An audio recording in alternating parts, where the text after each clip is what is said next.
I don't know how much you want to say, but when you were saying earlier that some of the players, like maybe weren't in the right headspace and maybe it wasn't like maybe they were a bit naughty or whatever. One of the names that's obviously in the news at the moment, but I know these stories behind the scenes. I know some of the players. This is one of the periods that was probably the worst part of Config's career. This was when, I remember, put it this way, I remember one time flaming Snappi and being like, he doesn't use him right. This could be one of the best players in the world. And I basically heard later, mate, he's sort of out of control right now and he's not really practicing. And he's not really a guy who is trying to be the best player, and so we're just doing whatever makes sense in the game at the time with him. And so maybe he doesn't want to be the star, maybe he doesn't want all the game around. So what was it like? Obviously, I think he's himself been quite open about this since that this was a period where he had to get his head together. People know he came back in a big way. The complexity lineup. What would you say about being Config's teammate at this time? Sounds like it might have been a bit tricky. To be honest, I felt like he was the least of the problems on the team, because I felt like just his individual skill. I've never seen a guy have that much skill in game, because basically I felt like all the practices that we had, he just were running around and just had 40 kills all the time, and it was every eco. He would just buy deagle and go out and kill 2 or 3 guys. I felt like individually, he was there. I just felt like the whole setup around the team were off. I can only speak for myself, but I felt I was not used right and not heard on the team, because I had some opinions, but they were not listened to. And I also know for a fact that Snappi was not comfortable either. So I just think the whole setup was bad, but being k0nfig's teammate was incredible. Just to spectate, because when I was there, I was just looking at him and he would just pull off some bullshit. I feel like you're not supposed to get away with stuff he's getting away with, but he's just that talented. And it's just crazy to me what he can do inside the server. Since you got to play under both of these IGLs in this team, as you said, Snappi and MSL, how would you explain both of them? How are they different? What are they good at?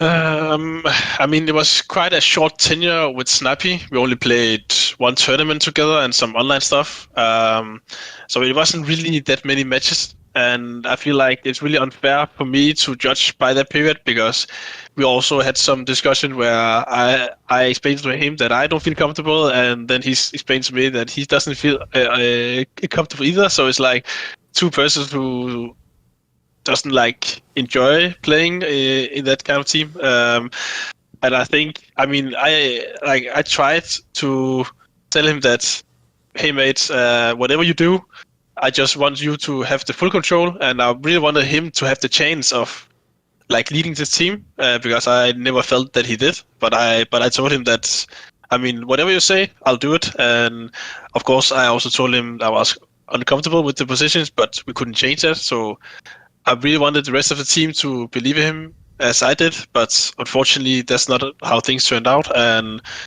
there was a change.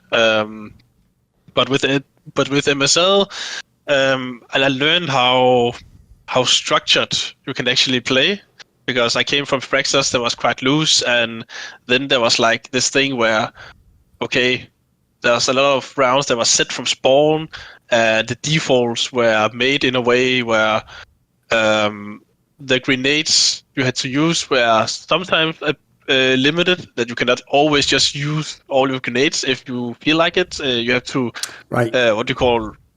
save it for later into round. Yeah. So we have some executes that we could do.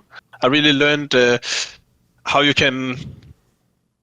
T-side can feel so easy to execute, because in fact it was always really chaotic, and you really had to pull a rabbit out of a hat sometimes, because you were just so limited on nades and you had to make a fast plan.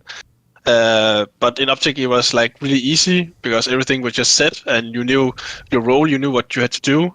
I always wanted to expand that playstyle, but we never got the time, and again, I felt like I was not really listened to, but I really tried to come in with a lot of ideas. I remember I tried to add in, now on Nuke, you see all these kind of different walls on Nuke, and I saw back then, okay, Mousesports, they're actually doing 2 or 3 different walls, and I thought, okay, it could actually be nice to have some different variations. but we didn't implement that because we felt like, okay, it's better just to have one wall and just some variation, so you could just put the same and they would know where you go. But I was like, I mean, we should be looking at the better teams to learn from them.